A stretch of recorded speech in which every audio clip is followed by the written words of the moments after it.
and welcome to She Rides, the podcast where women's cycling takes the lead. I'm Saar. And I'm Kristof, and we're here today in the new episode to cover some cyclocross action and some preview of the first two teams for next season. Let's get started. Ready? Ready!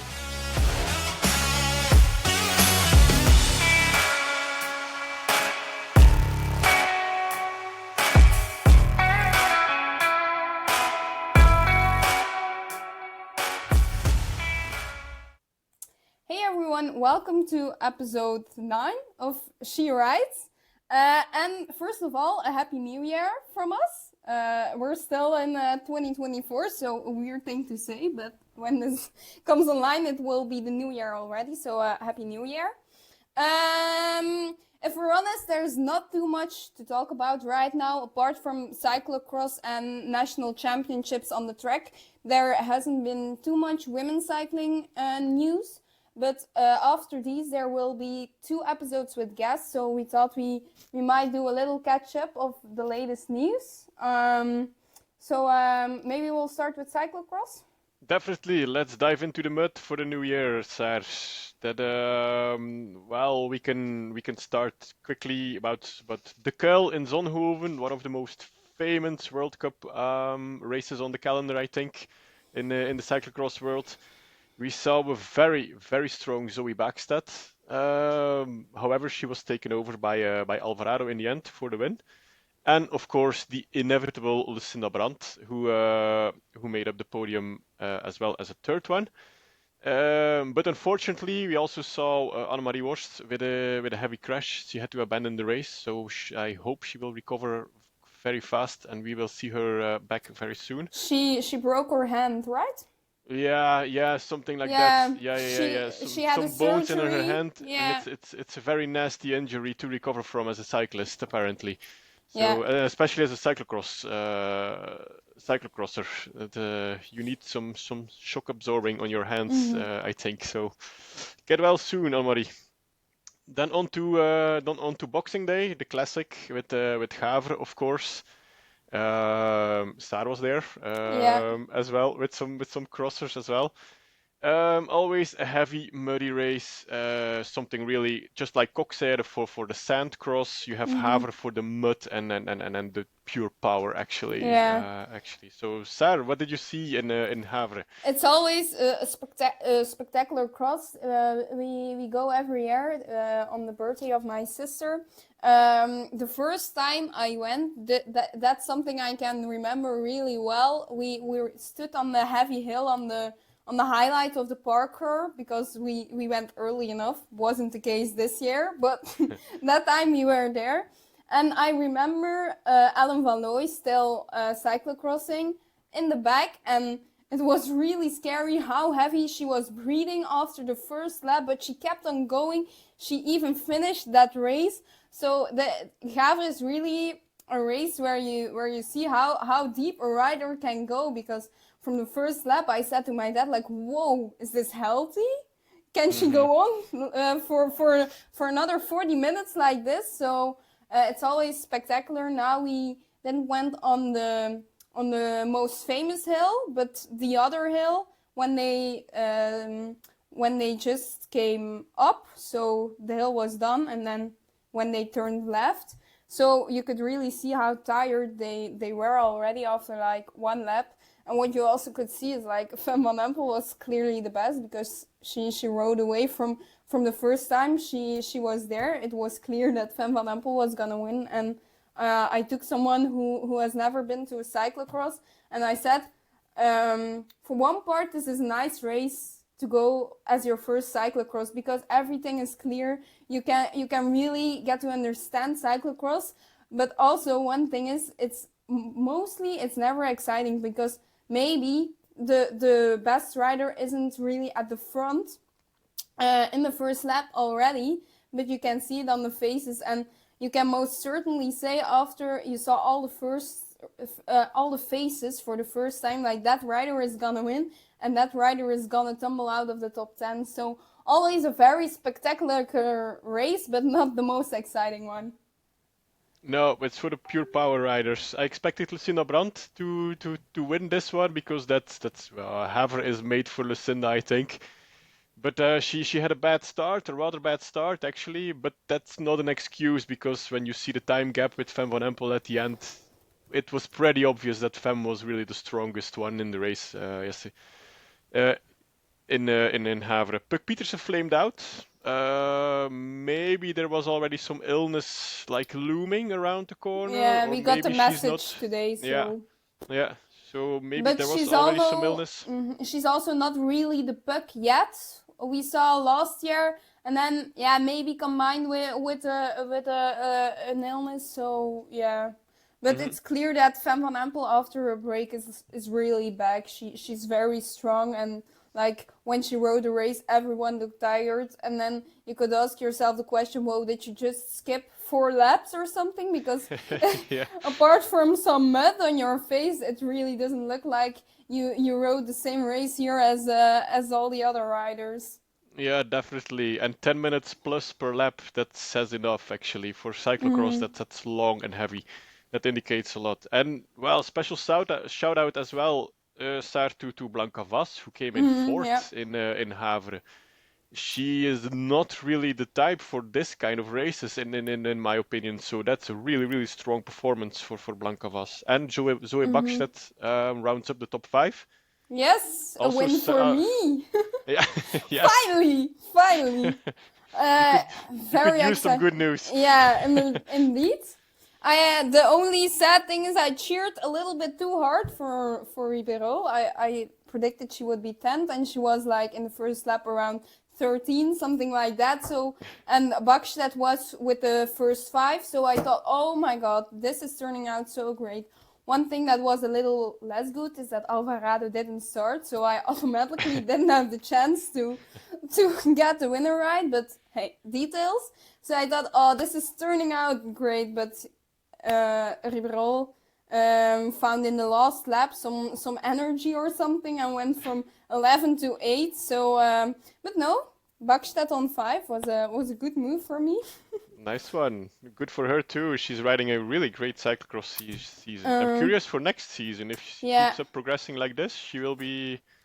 but indeed, Yeah? the two SD Works riders, maybe not the thing Kristof likes the most, but they are doing great actually. The cyclocross season, um, for sure they are improving a lot on themselves, but they also have a new team around them. Lars Boom is gone. They have Christian Kos, I think, coming over from AG Insurance, the Yeah. development team, Yeah. or yeah, Yeah. Yeah. indeed. Yeah. Yeah. Yeah. We also, something I very much like to see, we have Christy Majeris there too. In a lot of races, she's supporting Blanca Vas and also, of course, Marie Schrijver. So it's kind of a nice thing to see, like the best and the only Luxembourg rider for years on the world tour level now has a retirement in professional cycling, and now is there at the cross helping the next new big thing in Luxembourg. So that's a nice thing to see, and they are indeed doing very well. Mm-hmm. Yeah. Yeah. Definitely. Definitely. That Schreiber just rounded up the top 10 with a ninth place on a on a course that was definitely not hers. Still a Yeah. bit too young and well not built for this kind of mud No, and power no, riding and she yet. predicted it. Eh? She said like Yeah, this is the race I hate the most. So yeah, yeah, I think you didn't have to expect her becoming any closer to the top 5 than that. yeah, definitely. You love or you hate Havre. And then we had the World Cup in Besançon in France. That well, Femme again won Yeah. again before Lucinda Brandt. And Blanca Vas came third and Bakset fourth. But Yeah. who did we find on place five? The return from the Fox, Marianne Yes. Vos, back in cyclocross action. Starting Very from the cool. last row, Yeah. yeah, starting from the last row and just boom, like a flash to the top five in her first race back.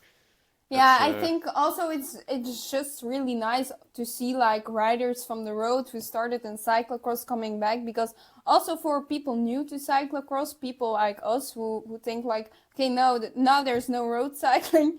We will watch some cyclocross instead. So like Lucinda Brandt, also known from the road. That's nice. And now Vos coming back is really something good for the sport, I think. So I love to see that, and for sure an impressive comeback. 2 years no cyclocross, needing to skip it due to an injury, and then returning in a World Cup, starting from the last row and becoming fifth. That's impressive stuff. Yeah, let's see where she gets for the nationals and the worlds. It's Marianne Vos.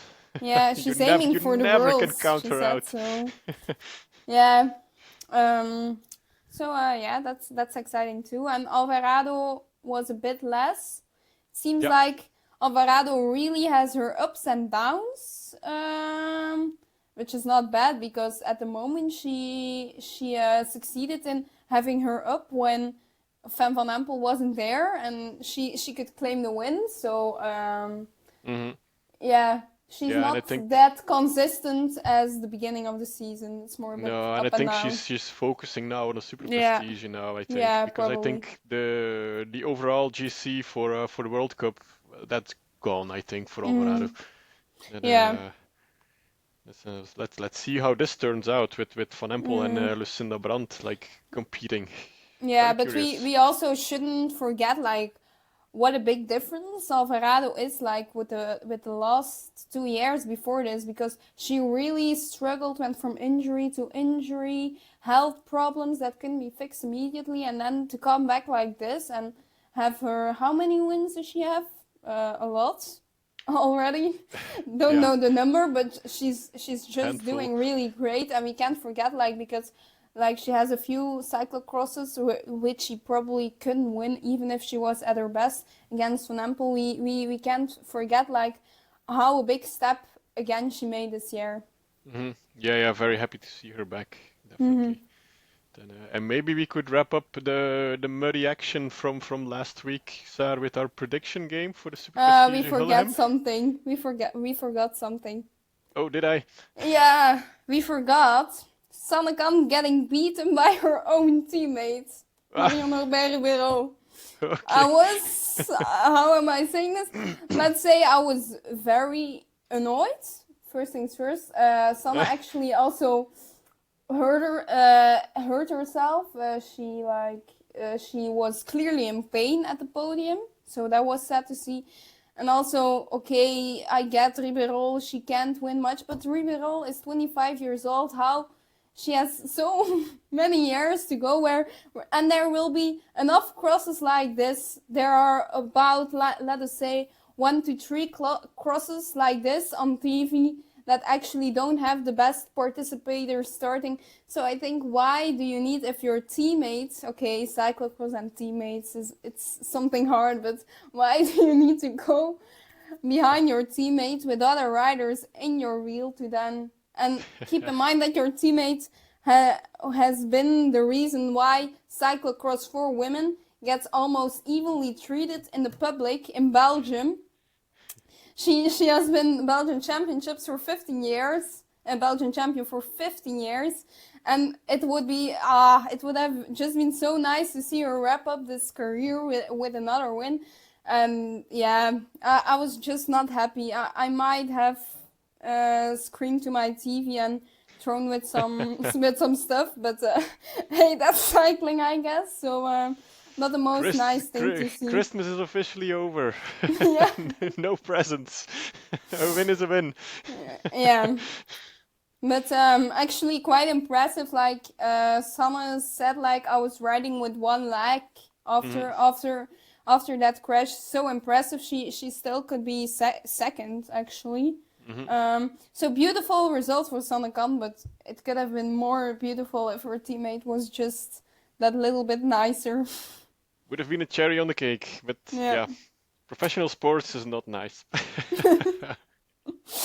Sometimes we just need a happy ending. That's not we all need a happy ending for something. But hey, maybe there's still a chance. I don't know which races Sanne will be riding, and which the other will be riding. So maybe we'll see.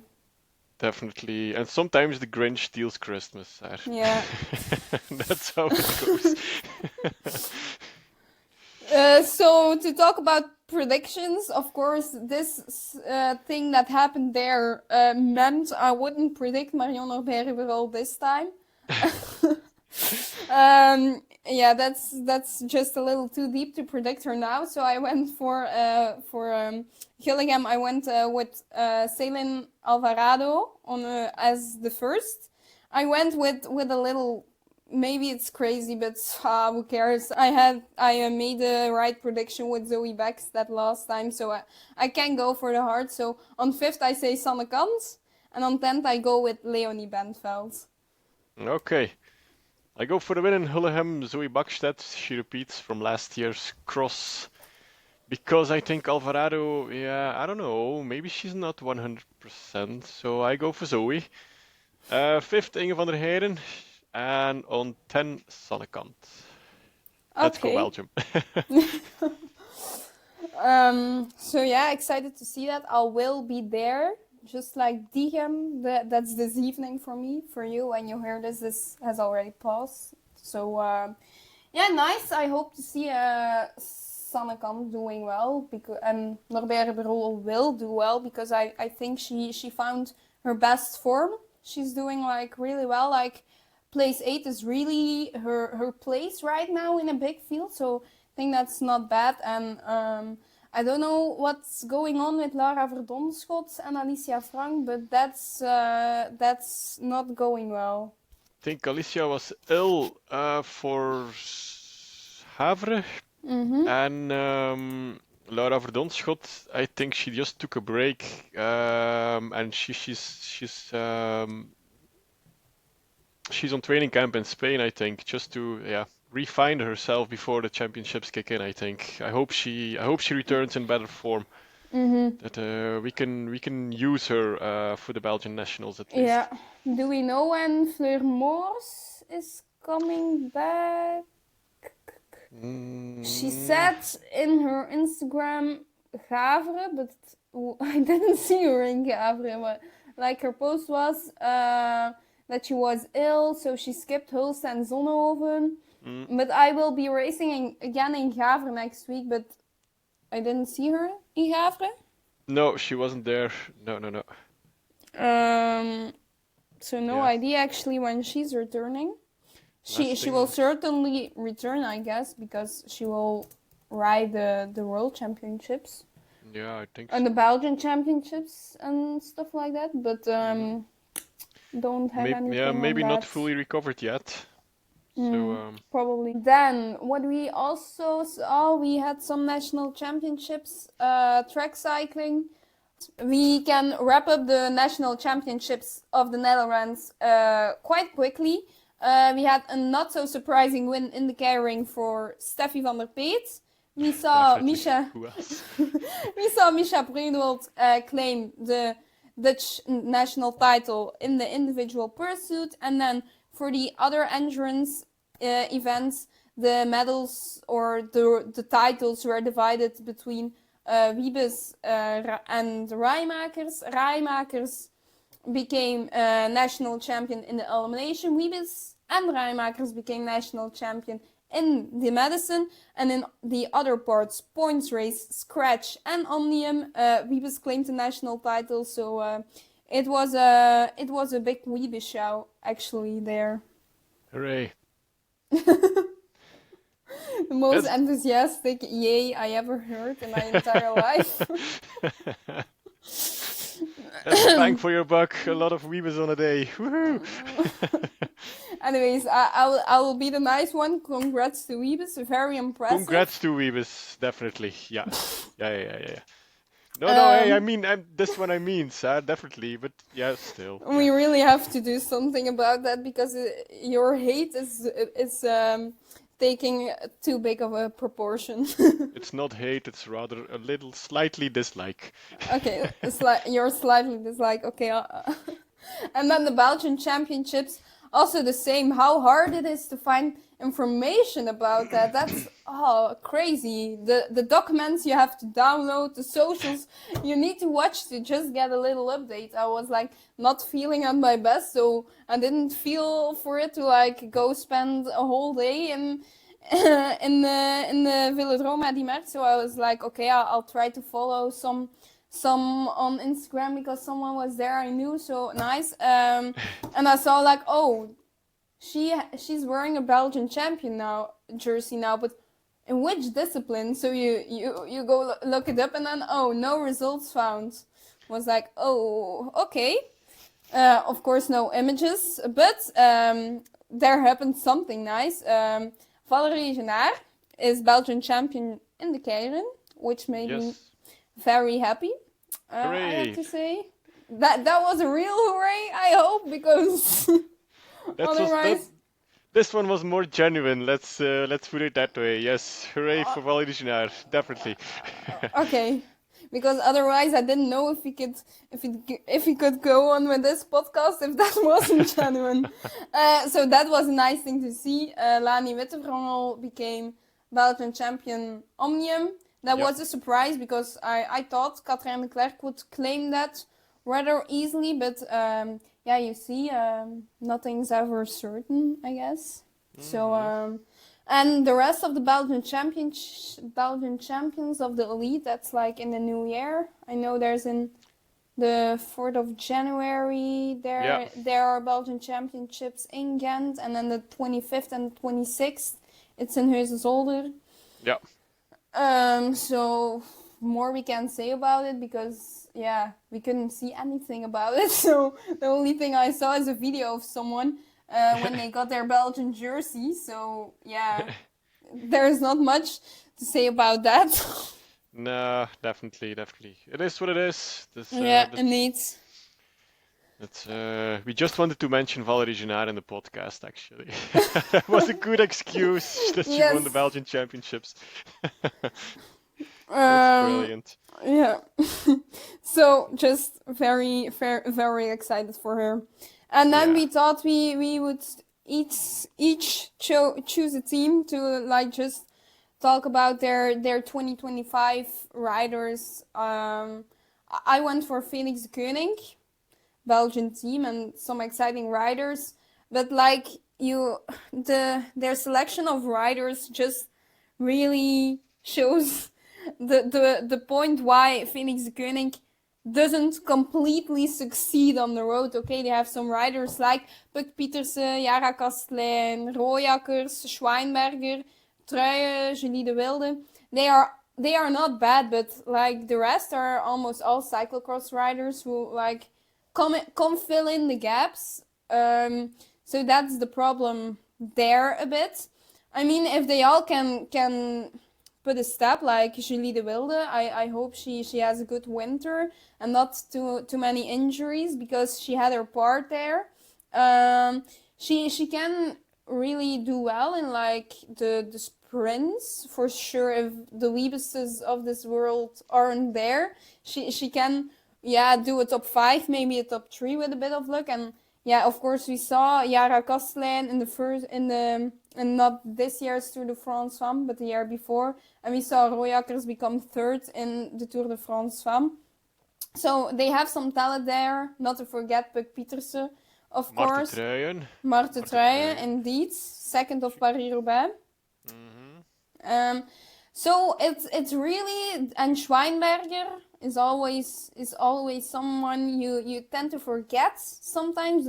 She's also a very good rider. So Phoenix de Koning, it's really if all their top riders have a good winter, and some of the cyclocross riders are also prepared to race some on the road, then it can turn out very well. But otherwise, if that doesn't happen, I think there's a lot of pressure on their best riders, because if the cyclocross aren't riding too much, they will have to ride all the races. But if you're Phoenix de Koning and you can ride all the classics, of course, so it's a bit tricky there. They have some very good riders, but I don't know if the support is on point.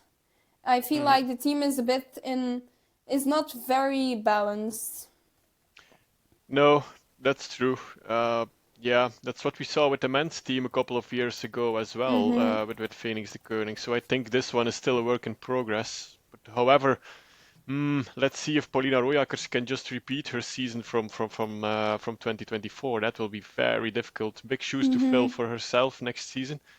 But if Puck Peters finally can take that leap on the road next season, that will be interesting to see. And I think you should have enough UCI points to grab with the likes of Julie de Wilde, Yara Kastelein, Christina Schweinberger, and Marte Truijn. I think that should be enough to in point 1 and point 2 UCI races to get enough points for Phoenix. Sure. But like you said, remains to be seen. Like the Ardennes Classics, how will Puck fare this season?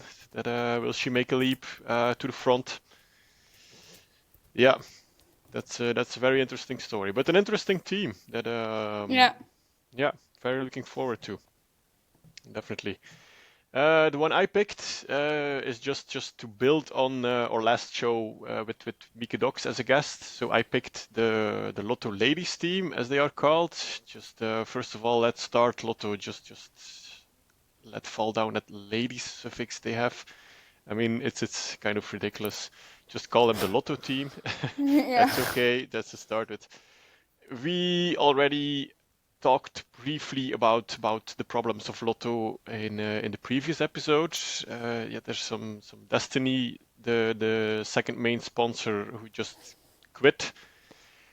Financially, it's not easy, I think, to fill that gap for the upcoming season, as well with the men's team as with the women's team.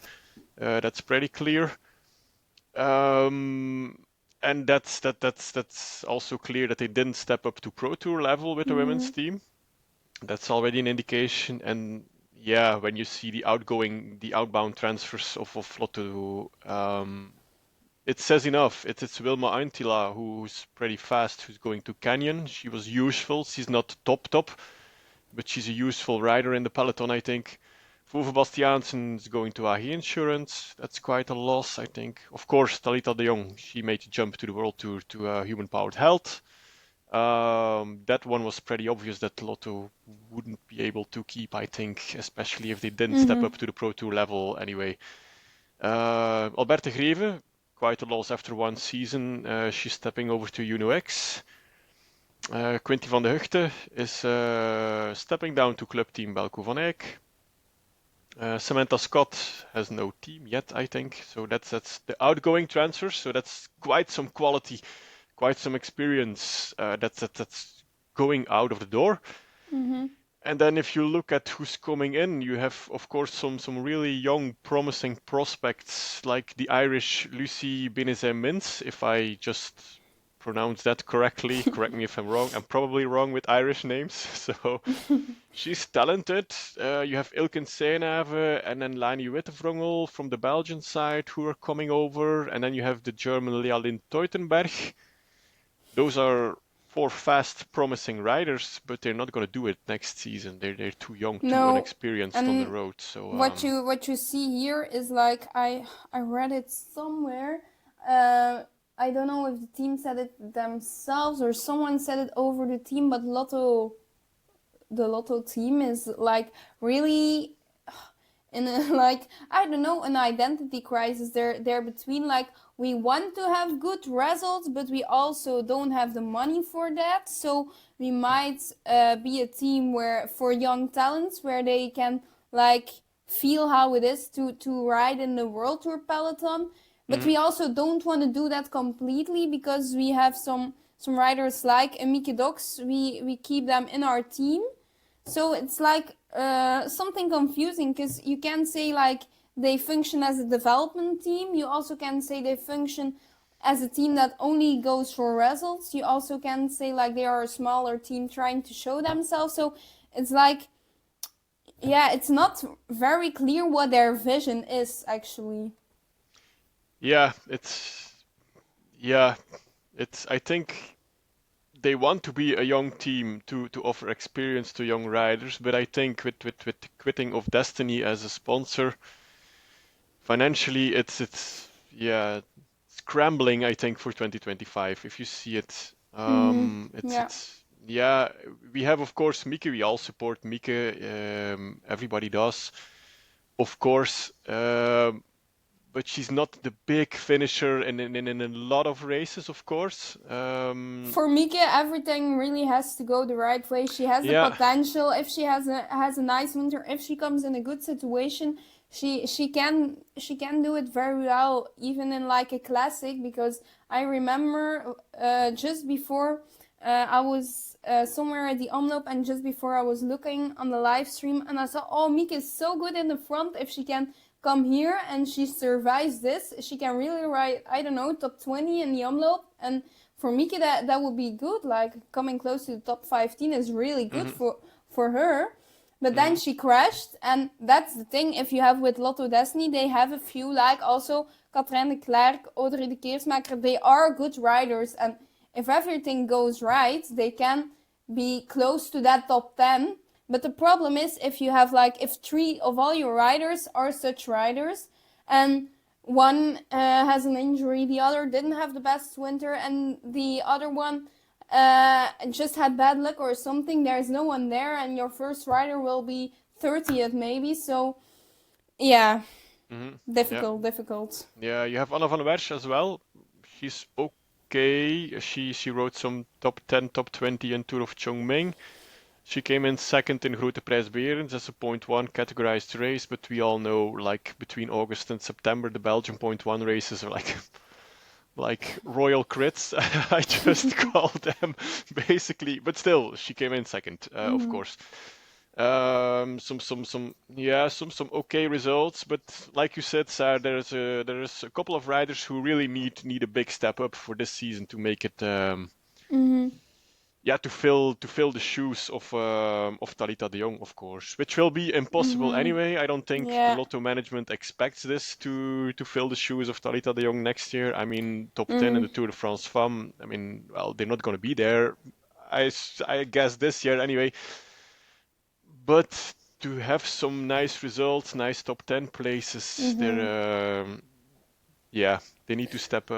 Some riders need to step up their game, and I hope It's they just achieve it. like really clear they are struggling with the money here, because Talita de Jong, she was gonna go anyway. If you don't Yeah, ask for a pro status, that's logical. sure. But to lose Wolf Bastiaansen, like she's good. I was like really feeling like in Nokere Koersen she was good. I was like feeling, give her another year, and she will be there in the classic. She will really be able to do her thing. Yeah. But seeing that one go, also Wilma Eintela, very young, but she also clearly has the potential. So yeah, it's Talita de Jong. It was obvious that they were gonna lose her, but it's losing those other 3 who are also some very good talents that really leaves them behind in a between development and between trying to get some nice results in. Definitely. Well, we wish them all the luck as a Belgian team, of course. We're a bit biased as podcast hosts. Yeah, definitely. And then maybe to finish it up, Saar, you booked your summer holidays? Yes. You told me. At the moment, I booked I booked everything. I only need approval for one of the B&Bs on close to the summit of the Col de la Madeleine, so I'm waiting for that. But otherwise, I booked everything, so I'm pretty exciting. A lot of the time, I'm really in the village or city where they're starting, so that's nice. Yeah, already looking forward to that. But first, there are some other things like the European Track Championships in our country is also something to look forward to. I will also try to go to the last cyclocross Oostmalle because Sannekant is retiring, so that's maybe something nice to go to. And then, of course, the classic. So very nice prospects. Definitely. Definitely. And folks, don't forget, 17th of January, we're starting already with the Tour Down Under. Yes. It will be there Finally. yeah, it will be there very soon.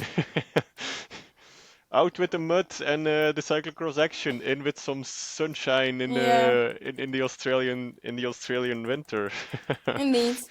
And as said in the next episode, we have a guest.